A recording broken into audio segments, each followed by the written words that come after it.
देख रहे रब्जी live news और मैं हूं आपके साथ निधि सिंह।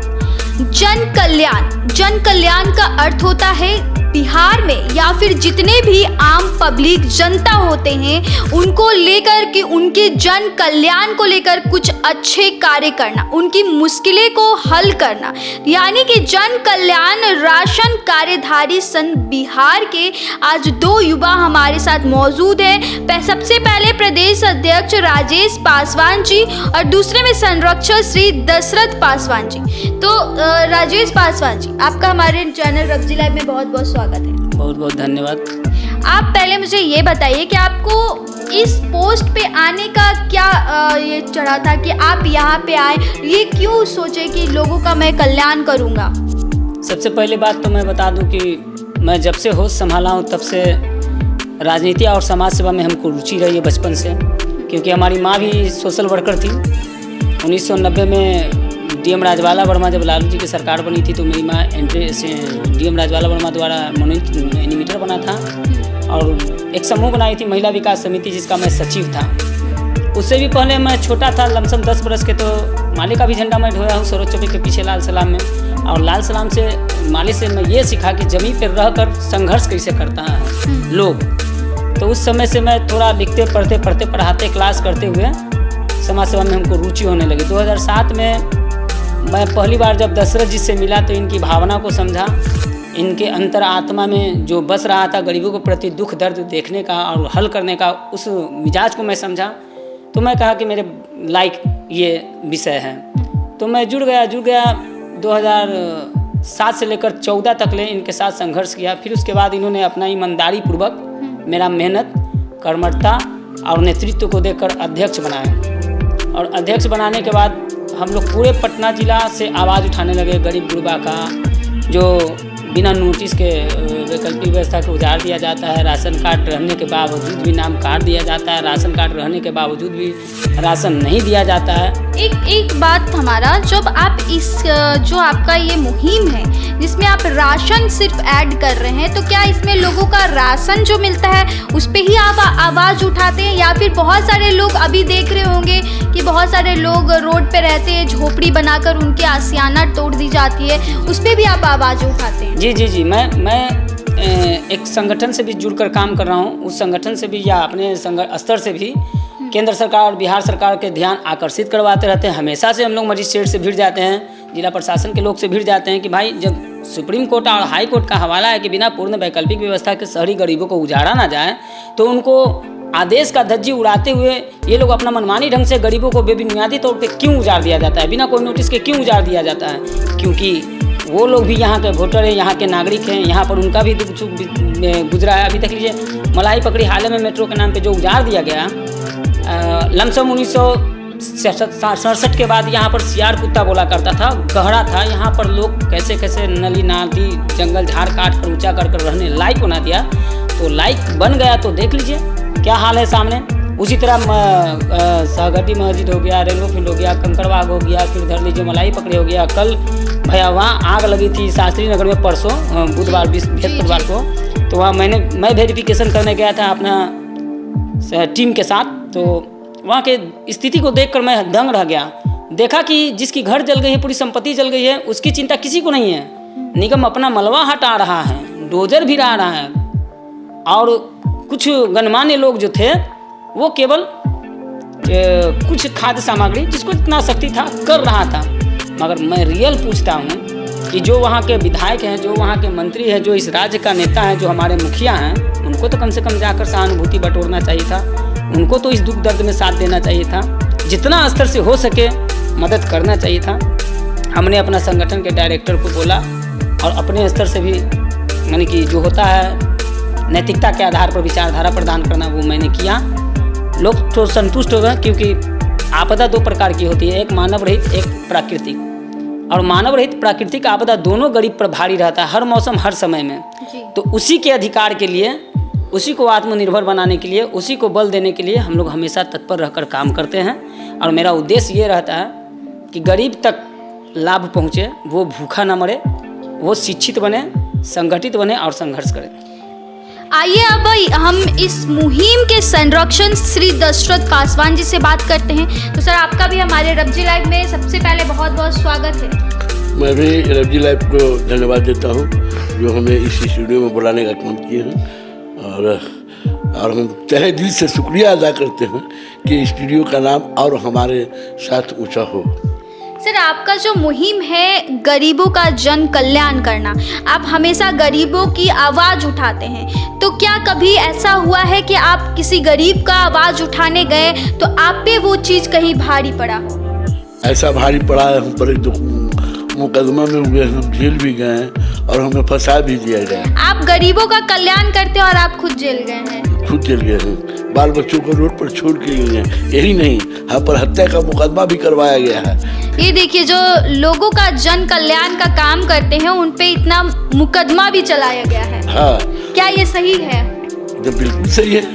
और लोग चाहते हैं कि दबे दबे रहें और थोड़ा पैसा वाला बहुत ज़्यादा पैसे वाले हो जाए। जो सरकार चुनावी वादा करती है, जो मैनिफेस्टो में अपना लाती है, वो पूरा करती नहीं। पहले तो मैं बता दूं आपको कि 3 डिसमिल जमीन के लिए ये सरकार, वर्तमान सरकार जो कहती है कि 3 डिसमिल जमीन हम गरीबों को देंगे, आज तक इन्होंने कहीं नहीं दिया जी। गरीब का सियाला उजाड़ दिया। गर्दनी बाग में बाप रे बाप लाखों बिल्डिंग, लाखों मैंने जैसे कि अपार्टमेंट बना दिया। उसमें एक भी गरीब का कोई राहत चांस नहीं है। सब अभी पेड़ के नीचे, नाले के नीचे रहते हैं। जो नाले के नीचे जो रहते हैं, जिसे मच्छर काट रहा है, उससे भी उम्र से भगा देने का काम करते हैं। हमको लगता है ना कि गरीब के से ये लोग हिंदुस्तान पाकिस्तान का लड़ाई लड़ रहा है, समझे कि नहीं। और अगर हम लोग बोलेंगे तो उसको ये पार्टी वाला वो घोटाला, वो पार्टी वाला घोटाला, फिर घोटाला खेल करके हम लोग को मुद्दा को गोल कर देता है, हम लोग को मुद्दा को गोल कर देता है। अब बताइए कि जहाँ 3 डिसमिल जमीन देने की बात है, वहाँ नहीं दे करके आप बिना वैकल्पिक व्यवस्था को उजाड़ भी दे रहे हैं। जिसका रेशन कार्ड बना हुआ है उसके नाम गायब कर दे रहे हैं। राशन कार्ड का लाइन ही गायब है, नाम गायब कर दे रहे हैं और कहते हैं कि खाली कैसे हो गया। अरे ये साइबर क्राइम है, क्राइम डकैती है, पॉकेटमारी है। साइबर क्राइम जो चल रहा है, ये जो ऑनलाइन जो चल रहा है, आप सबसे पहले आप ले लिए भूमि विकास में, आप पहले चले जाइए राजस्व विभाग में। राजस्व विभाग में 600 जो अभी अंचलाधिकारी है, सारे के सारे चोर हैं। सारी की संपत्ति जांच होनी चाहिए। नवलपुर वाले को भी संपत्ति की जांच होनी चाहिए। कोई ऐसा नहीं है अंचलाधिकारी जिसे 5,000 रुपया बिना लिए म्यूटेशन करता है। गरीब गुरबा का चप्पल खिया जाता है, सिर चुक जाता है, अंत में उसको रोग थक करके कर्जा लेकर के, महाजन से बिक करके, भूखे रह करके, बच्चों की पढ़ाई छोड़ा करके, उस सीओ के यहाँ जो दलाल जो बैठा हुआ है उसको पैसा पे करता है। हम आलोक मेहता जी से अनुरोध कई बार किए हैं, वो फेंक देंगे किस पर? डिस्ट्रिक्ट पर, अपर सामर्थ्य पर। अपर सामर्थ्य किस पर फेंक देगा? एसडीओ पर। एसडीओ किस पर फेंक देगा? सीओ पर। अरे आप क्या मजाक बना रखे हैं? आप पहले उसको जांचिए तो कि जो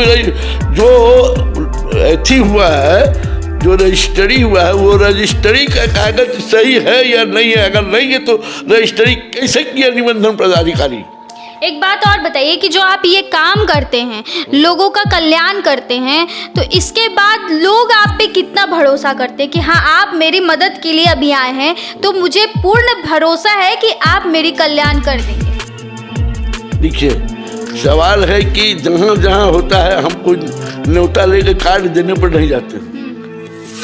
हम समस्या को लेकर खुद जाते हैं और तब अपनी को पहचान बनाते हैं और पहचान बनती है। समस्या सब जगह सब हरी नहीं रहता है। कितने सालों से आपका ये मुहिम चल रहा है? हम तो 74 से लड़ाई लड़ रहे हैं। 1974 से ही लड़ रहे हैं आप? हम लड़ रहे हैं, लेकिन अपना संस्था जो बनाया है 2007 में बनाया हमने। 2007 में आप अपना पर्सनल जो संस्था होता है, हाँ। कितने लोग इसमें जुड़े हुए हैं? हजारों लोग जुड़े हुए हैं। हजारों लोग जुड़े, हजारों लोग गरीबों की सहायता के लिए जुड़े हैं। जी हाँ। कहाँ से लोग आते हैं और कहाँ से आपको बोलते हैं कि हमारे साथ ये परेशानी हो रही है, हमें जो भी सरकारी चीज़ें हैं वो नहीं मिल रही, हमें राशन नहीं मिल रहा है, हमें रहने के लिए घर नहीं मिल रहा है। ये कितने सारे लोग आपके पास आकर के ये अपनी परेशानी को रखते हैं? जो हमें जानते हैं, वो लोग हमको सूचना करते हैं और हम हो जाते हैं। जो लोग नहीं जानते हैं वो हमारे संस्था के लोग वो कहते हैं, संस्था के लोग हमें कहते हैं, हर ब्लॉक के लोग, हर अनुमंडल के लोग हमें कहते हैं और हम वहाँ कार्यक्रम कर करके अपनी आवाज़ को, उसकी समस्या को रखते हैं सरकार के आगे। और समझिए कि समस्या का हल हो ही जाता है, लेकिन कुछ विलम्ब लगता है, क्योंकि कछुआ के चाल सरकार चलती है। आप बोल रहे हैं कछुआ का चाल सरकार चलती है, लेकिन सरकार का तो कहना है कि जो गरीबों की मदद, जो भी दिक्कत है वो यूँ ख़त्म हो जाएगी, हम जल्दी से इतने सारे वैकेंसी ले आएंगे, लोगों की नौकरियां देंगे। सरकार का तो यही कहना है, आपका इस पे क्या कहना है? मेरे कहने का मतलब है कि इतना बड़ा बेरोजगार का सेना कहाँ से खड़ा हो जाता है? आप सब पर लाठियाँ चलवा देते हैं। पटना का कोई ऐसा प्रदर्शन नहीं है, कोई ऐसा घेराव नहीं है, कोई ऐसा मांग नहीं है, कोई ऐसा युवा नहीं है जो पटना के सड़कों पर मांग नहीं खड़ा है। कुछ संस्था बचा हुआ है, चाहे शिक्षा का मामला हो, पुलिस बहाली का मामला हो। आपका कहना है कि बिहार में हर तरह से सब कुछ फेल है। देखिए, शिक्षा का भी आपने नाम लिया, लोगों का हमने ये नहीं कहा कि हमने ये नहीं कहा कि फेल है, हमने ये बात कहा कि कछुआ के चाल चलती है। बहुत धीरे, मतलब काम आज होना है तो होगा 10 दिन बाद, 10 दिन कोई महीनों दिन बाद होगा। हम ये नहीं कह रहे हैं कि जैसे कि जो लड़ेगा, जो बढ़ेगा, जो डरेगा वो मरेगा। जान लीजिए, जो संघर्षशील की तरह जो लड़ता है उसका काम होता है। वो जानता है कि इन न कोर्ट छोड़ेगा, न कचहरी छोड़ेगा, न हमको छोड़ेगा, न हमको दामन को छोड़ेगा। हम 2 नंबर करेंगे तो यहाँ जैसे कि CID CBI को तो जरूर कहेगा। अच्छा, आप मुझे एक बात और बताइए, जैसे कि आप लोग बोल रहे हैं कि पटना ज़िला में आप लोगों के लिए सहायता करते हैं। अगर आपको मौका मिले कि आप बिहार को छोड़कर उत्तर प्रदेश हो, मुंबई हो, महाराष्ट्र हो या मध्य प्रदेश हो, आप वहाँ जाकर जन कल्याण कर सकते हैं यानी? देखिए, राजनीतिक जीवन जो होता ना है सबसे टफ होता है। राजनीतिक जीवन जीने वालों का जिसको मिल गया चांस, सत्ता का पावर बोलिए या जैसे आपके कहने के अनुसार प्रदेश जाना हो, तो बहुत धन्यवाद ईश्वर को होती है, हम लोग देते हैं। और ऐसा भाग होता है तब होता है, नहीं तो पहले हम लोग अपना घर ना ठीक करेंगे, प्रदेश का तो बाद में सोचेंगे।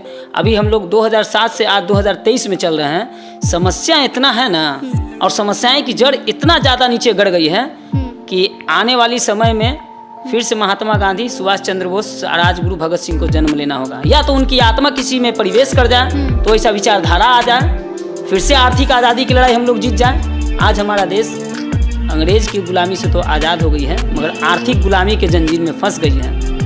हम स्लम के सारे पटना स्लम में काम करते हैं, इससे निगम सेक्टर में काम करते हैं, फिर वेंडर के बीच काम करते हैं। माने कि जितना हमारा सक्षम है, जितना शरीर में दम है, दिन रात धूप बरसात हम लोग समर्पित होकर मजबूरों को, लाचारों को, जिनके साथ हकमारी हो रही है, हकदारी नहीं हो रही है, उनके विषय पर हम लोग आवाज़ उठाते हैं। श्रीमान सेवा का हम लोग डेली क्लास चलाते हैं। कौन विभाग नहीं लिखते हैं कि ताकि गरीब गुरबा भूखा ना सोए।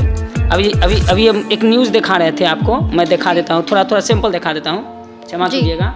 आपने सवाल मेरा संरक्षक साहब से किया कि आपने क्या किया। देखिए, ये भीड़ हमारी खरीदी हुई नहीं है, ये सब गरीब गुरबा लोग हैं। जी, आप भी सभी दर्शक देख सकते हैं कि ये जब आवाज़ उठाते हैं और कई प्रदर्शन भी करते हैं जन कल्याण करने के लिए, पटना के सड़कों पे बहुत सारे प्रदर्शन करते हैं और मुझे तो काफ़ी भारी तादाद में लोगों की मौजूदगी दिख रही है और काफ़ी भीड़ दिख रही है। वाकई ये भीड़ से भी अंदाज़ा लगाया सकता है कि ये लोग जो जन कल्याण करते हैं, लोगों की मुहिम चलाते हैं, जो लोग परेशानी में रहते हैं, जिन्हें राशन नहीं मिलता है, राशन कार्ड से नाम हटा दिया जाता है, लोगों को रहने का आशियाना हटा दिया जाता है, उनके लिए ये लड़ाई लड़ने के लिए खड़े रहते हैं। और काफ़ी तादाद में लोग भीड़ एकत्रित कर कितने लोगों की संख्या होगी आप? पूरा पटना की बात करें तो लमसम 20-26 लाख की आबादी है, तो उतना तो नहीं, मानी कि 1000, 2000, 3000 जितना हमारा संपर्क क्षेत्र में जिनको जहाँ भी आप प्रदर्शन करने जाते हजारों की संख्या में लोग आपके समर्थन में उतर जाते हैं। निश्चित काहे कि वो जानते हैं कि हम लोग साधन संपन्न नहीं होते भर में भी गरीब गुरबा का लड़ाई लड़ते हैं और पूरी मजबूती से लड़ते हैं। हम लोग की आर्थिक दशा चाहे जो भी हो, मगर दूसरे के लिए समर्पित रहना हम लोग का परमो धर्म है, हम लोग का कर्तव्य है। जंजाल ठीक, लेकिन कंगाल ठीक नहीं, हम लोग का सोच ये है।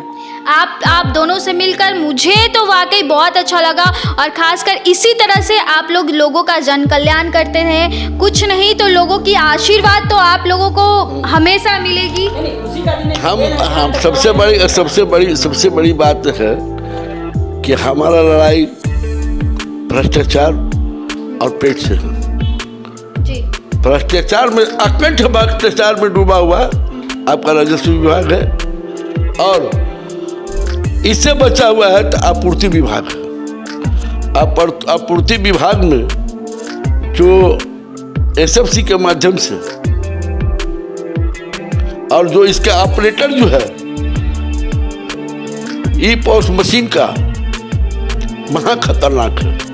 हम तो चाहते हैं कि ई पॉस मशीन के माध्यम से जो गरीबों का अन्न चोरी कर लिया जाता है, उससे चोरी करवा दिया जाता है। पीएमजीवाई दिसंबर में दिया, उससे जैसे कि पूरा 450 कुंटल गायब कर दिया, 450 टन। जब आप पीडीएस कंट्रोल ऑर्डर बिहार में अब्लिक 26 समझी कि नहीं, अब्लिक 26 में एक के अनुसार माल उठवा करके नहीं बंटवाना एक कानूनन अपराध है। जी बिल्कुल। और कानून, आप माल उठवा करके 4 महीना देना महा कानूनन अपराध है। अगर गरीब गुरबा कोई पीडीएस वाले हो चाहे कोई हो, सरकारी माल उठा करके उसके अनुसार काम नहीं करता है तो उसको तुरंत जैसे हैंड कर लिया जाता है। और बड़े अफसरान लोग जो हैं, जो माननीय मंत्री महोदय के गुहार लगाने, माननीय मुख्यमंत्री के गुहार लगाने, माननीय चीफ सेक्रेटरी को गुहार लगाने के बावजूद भी इसकी जांच नहीं होती है, तो समझिए कि हिटलर वाली बात है। हिटलर तो ये जान लीजिए कि ये पाप के नगरी में लोग बह रहे हैं। और जब जब गरीब भूखा मरेगा तब तब लोग मुसीबत में पड़ेगा, और जो गरीब की बात करेगा वही हिंदुस्तान पे राज करेगा। मेरा नाम दशरथ पास, जन कल्याण राशन कार्डधारी संघ के बिहार के सदस्य। तो जिस तरह से ये लोग लोगों का जन कल्याण की बात रखते हैं और उनके लिए प्रदर्शन भी बहुत सारे सड़कों पे जाके करते हैं, स्पेशली पटना के सड़कों पे भारी तादाद में लोग मौजूद रहते हैं और इनको सपोर्ट करते हैं। उसी तरह आप सभी दर्शक इन्हें सपोर्ट करें, और जो भी गरीब लोग आवाज़ उठाने वाले हैं, उनकी कोई भी परेशानी है वो ज़रूर इनके पास आए और अपनी परेशानियों का बात बताएं, ये ज़रूर आपकी मदद करेंगे। और तब तक के लिए बने रहे हमारे चैनल रब्जी लाइव न्यूज़ के साथ। धन्यवाद।